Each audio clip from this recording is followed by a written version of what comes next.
Thank you, brother.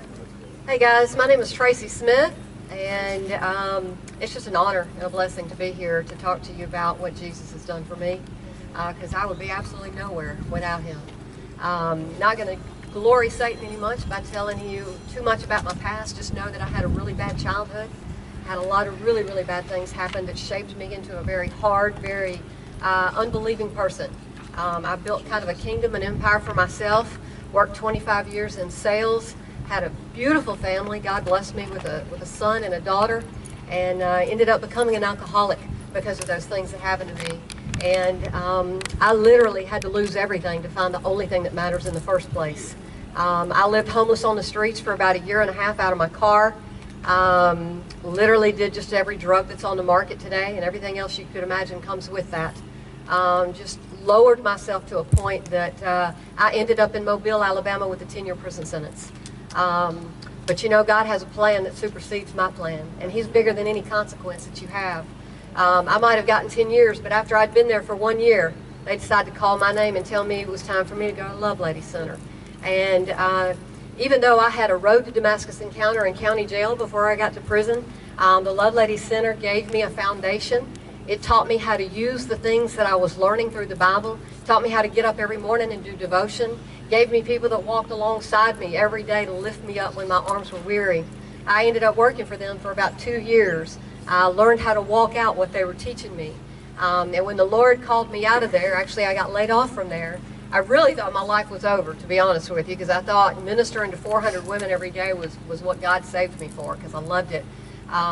But he wants me to tell you this story real quick. One day I was sitting in the East Lake Library updating my resume, because I didn't know where I was going to go. I knew I wasn't going back to sales, but I don't think I was ready to really be in full-time ministry. But as I was typing my resume, the Lord just spoke so softly to me, and he said, "You don't need that." And I thought, my resume? How in the world do I not need that? But he said, "You don't need that. What I have for you, I'm bringing to you." And so let me just tell you, I went home that day, I was like, praise God, God's got a job for me. Well, let me just tell you, 9.5 months later, I got a phone call from my pastor. It was during those 9.5 months, though, just because God had delivered me from Egypt, he had to get Egypt out of me. He had to teach me that he was my provider. He had to teach me that he was my protector when storms of life came. He had to teach me that I had the tools that they gave me, but I was the one responsible for working them and doing them and walking it out. He yoked me up with a church that walked beside me, that when people told me no, they said yes.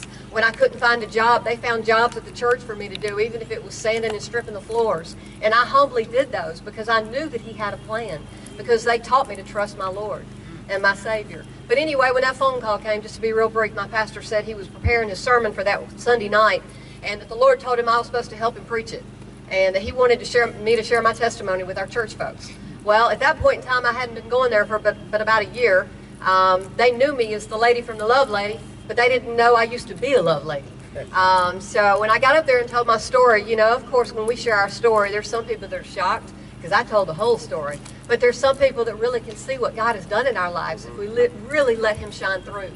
And so I did that, and the very following Sunday, I was at church, and this couple that sits on the end of the pew for me every week came up to me and asked if they could buy me lunch. Well, y'all, I've been unemployed at that point for 10 months. So I was like, free lunch? Yes, I'm there. But anyway, so I go to lunch with them, and the husband, he says, well, we can't stop talking about your testimony, about what the Lord's done in your life. And he said, so what are you doing now? Where do you work? And so I told them that story that I just told you, and I basically just said, so right now I'm waiting on the Lord. And he said, well, I think your wait's over. He said, because last night the Lord told me I'm supposed to offer you a job. And I didn't know anything about this man, what he did. He didn't know anything about me, but he was being obedient to the Lord. And let me just tell you, I knew from working at the Lovelady that the state of Alabama didn't hire convicted felons. And I'm a double convicted drug felon. But the Lord came to this man and told him to offer me a job. And this man opened the door for me to work for the state of Alabama Department of Transportation. I ended up working for the state and the feds for the next 6.5 years. People that I used to run from were now employed by and trusted me with confidential information. Because it doesn't matter what man says. God holds the paper. He opens the door. He says that I will give you the key that opens doors that man says are closed, and that closes doors that no man can open. So you get yourself, you stay in this program. You learn what God has for you. You yoke up with the right people. You learn from your teachers, and you learn that you have to do the work and walk it out. But if you trust him He will open doors for you that no man can close. God bless you.